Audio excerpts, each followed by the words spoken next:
حضرت سیدنا ابو بکر صدیق فرماتے ہیں میں حضور کے سامنے بیٹھا تھا، ایک شخص آیا، اس نے آ کر کے کہا یا رسول اللہ صلی اللہ تعالی علیہ وآلہ وسلم، یہ میرے ہاتھ کے اندر خنجر ہے، میں قتل کر کے آیا ہوں۔ قاتل کھڑا ہوا، ایک طرف قرآن مجید کا حکم ہے کہ جس نے ایک آدمی کو قتل کیا پوری انسانیت کو قتل کیا، حضور یہ خنجر ہے، قتل کر کے آیا ہوں۔ میرے مصطفیٰ نے فرمایا کس کو قتل کیا؟ عرض کی حضور سگی بہن کو مارا ہے، سگی بہن تھی، میں نے قتل کر دی۔ میرے نبی پاک صلی اللہ علیہ وسلم نے فرمایا کیوں مارا؟ پیار نہیں تھا؟ کہا محبوبہ بہن سے کس کو پیار نہیں ہوتا، بڑا پیار تھا، پر مارا کیوں؟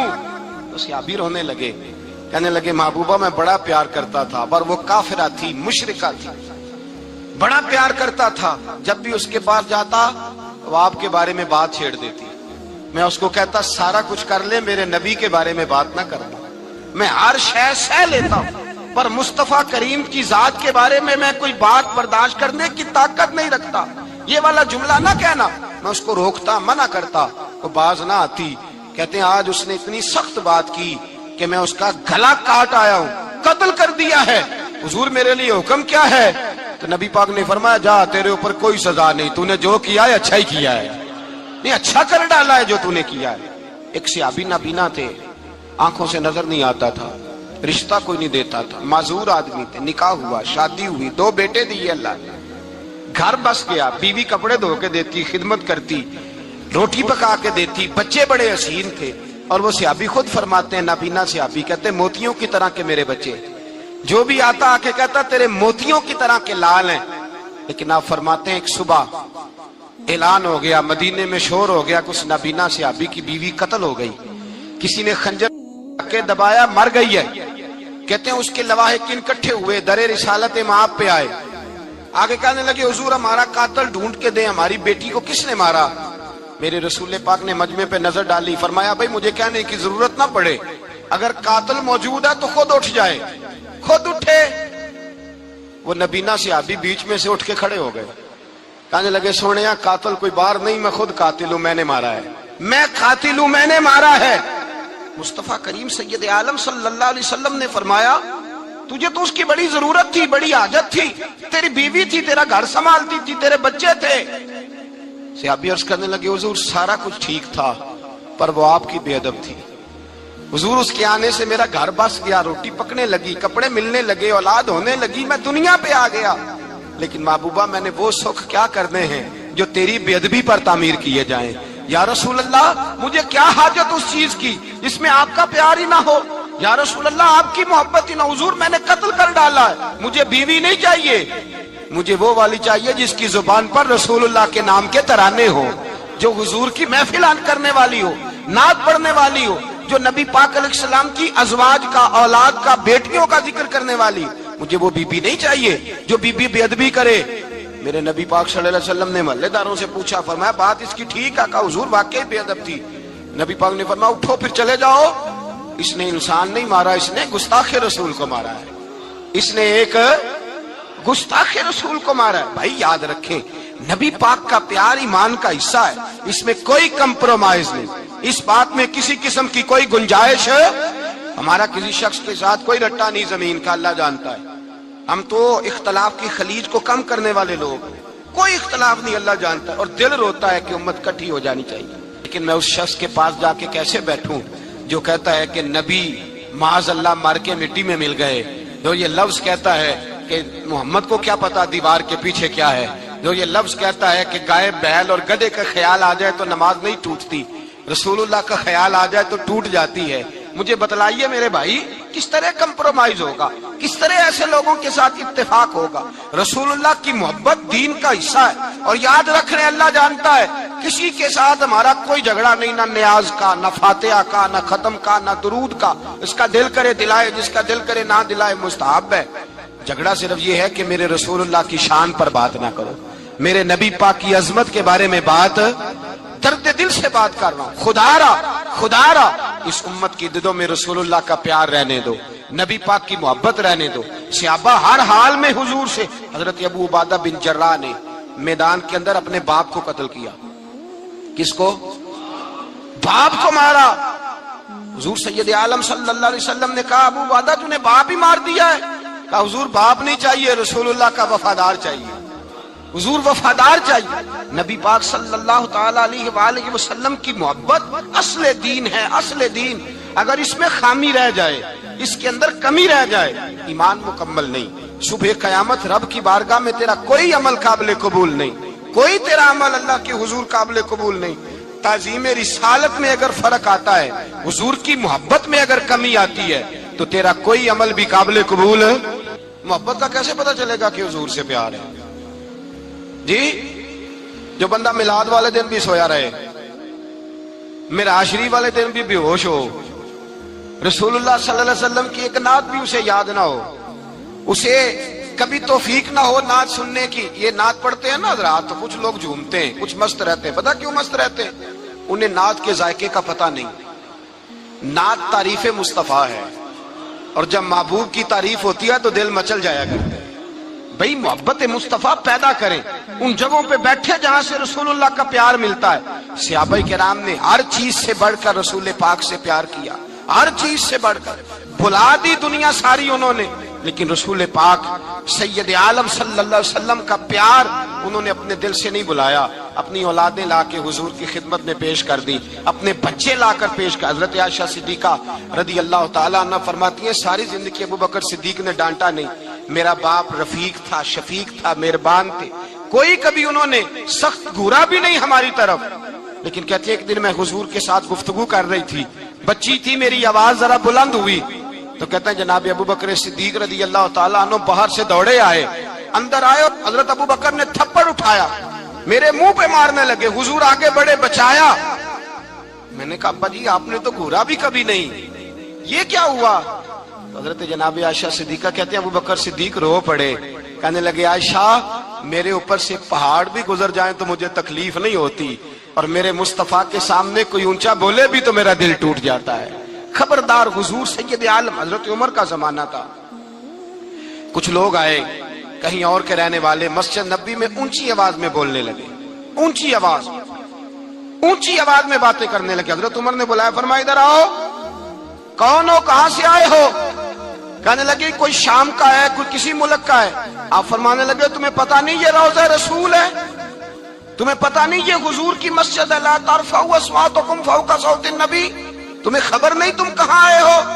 فرمایا اگر تم مدینے کے رہنے والے ہوتے میں تمہیں دھروں سے مارتا، تمہیں سزا دیتا۔ تمہیں ادب رسول کا نہیں پتا، تمہیں رسول اللہ صلی اللہ علیہ وسلم کے طریقے کا نہیں پتا۔ ایک لفظ اور بیان کیا جاتا ہے، کہتے ہیں پیار ہم بھی کرتے ہیں پر وہ والا جو نبی پاک نے کہا ہے۔ کون سا؟ جو حضور نے، جس کا نبی پاک نے حکم دیا ہے۔ کون سا پیار کرتے ہیں؟ ایک لفظ آپ کو پوچھا جاتا ہے، ہم بھی پیار کرتے ہیں پر وہ والا جو نبی پاک نے کہا ہے، جو حضور نے۔ کہتے ہیں یہ جو تم کہہ رہے ہو یہ حضور نے کیا نہیں، کہا نہیں۔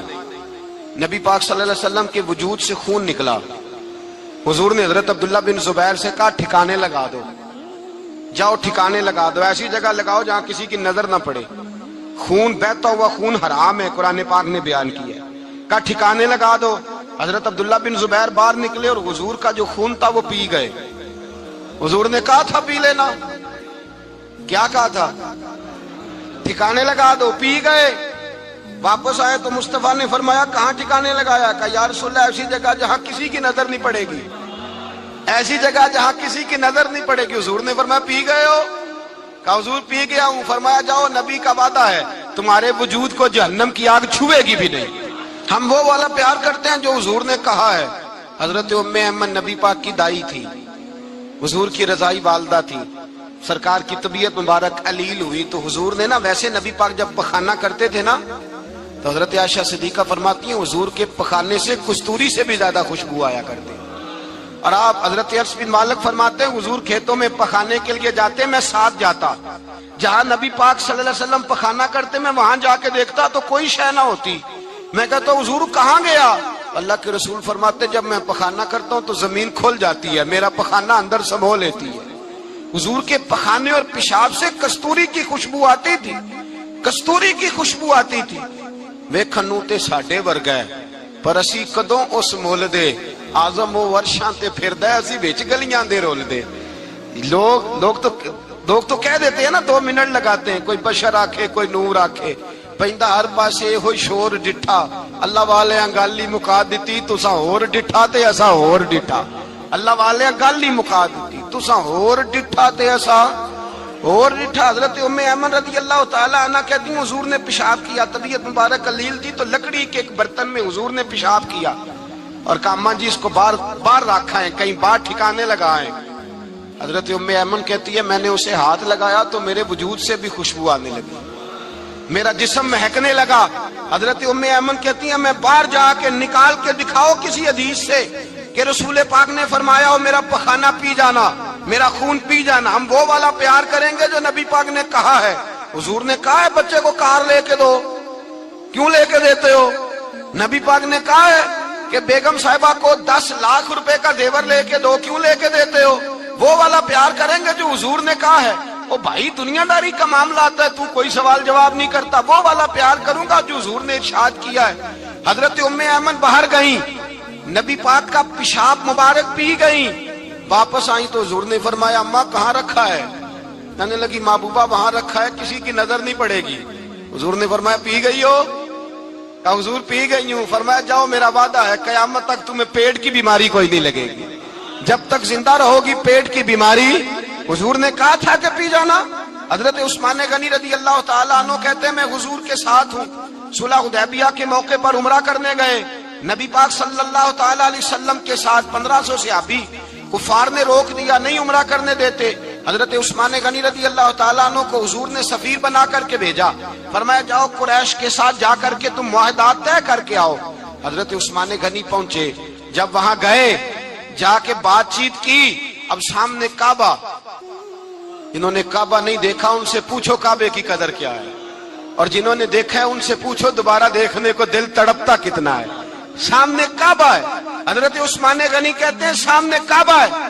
قریش مکہ کہنے لگے عثمان تم چاہو تو طواف کر لو, تم چاہو تو صحیح کر لو, تم چاہو تو حجر اسود کا بوسہ لے لو, پر ہم رسول اللہ صلی اللہ علیہ وسلم کو طواف نہیں کرنے دیں گے, وہ اگلے سال کریں گے.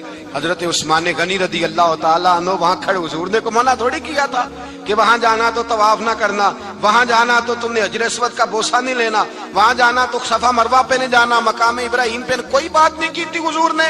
حضرت عثمان غنی موجود ہے, قریش اجازت دیتے ہیں, کہتے ہیں وہ سامنے کعبہ ہے, کریں عبادت, پڑھیں نماز, کریں طواف. حضرت عثمان غنی کہنے لگے میں اتنی دیر تک کعبے کا طواف نہیں کروں گا جتنی دیر میرے رسول طواف نہیں کریں گے.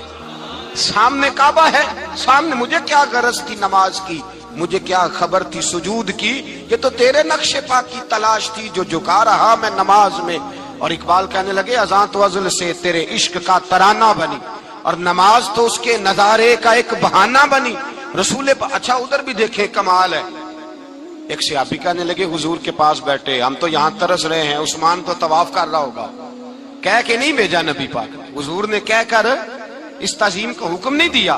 عثمان تو موجے کر رہا ہوگا, طواف کرتا ہوگا, حجر اسود کے بوسے لیتا ہوگا, صفا مروہ کی صحیح کرتا ہوگا, مقام ابراہیم پہ نفل پڑھتا ہوگا. جب وہ صحابی کہنے لگے تو حضور نے اس کی طرف دیکھا, فرمایا میرا عثمان میرے بغیر طواف کر ہی نہیں سکتا, وہ میرے بغیر مقام ابراہیم پہ نفل.